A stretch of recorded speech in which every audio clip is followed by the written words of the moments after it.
কি গো পেঁয়াজ কাটছো, কি করছো?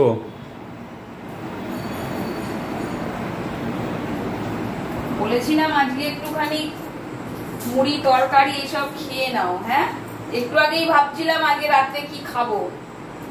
এই যে কটা ভাত ছিল, কালকে শনিবার বলে ভাত ভাজা করেছি আলু পেঁয়াজ ডিম দিয়ে। তার সাথে দেখলাম ফ্রিজে একটু চাউমিনও সেদ্ধ ছিল, তো চাউমিনটাকেও করেছি বাঙালি চাউমিন আলু পেঁয়াজ ডিম দিয়ে।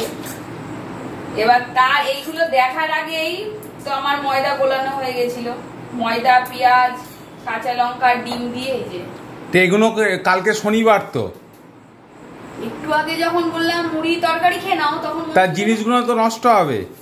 আমার তো এটা আগে গোলানো হয়ে গেছিল, তারপরে দেখলাম চাউমিনটা পড়ে রয়েছে। ফালতু ফালতু শনিবার দিন জিনিসগুলো নষ্ট হবে। আজকে বেশি করে খেয়ে নাও আর কালকে খেতে হবে না।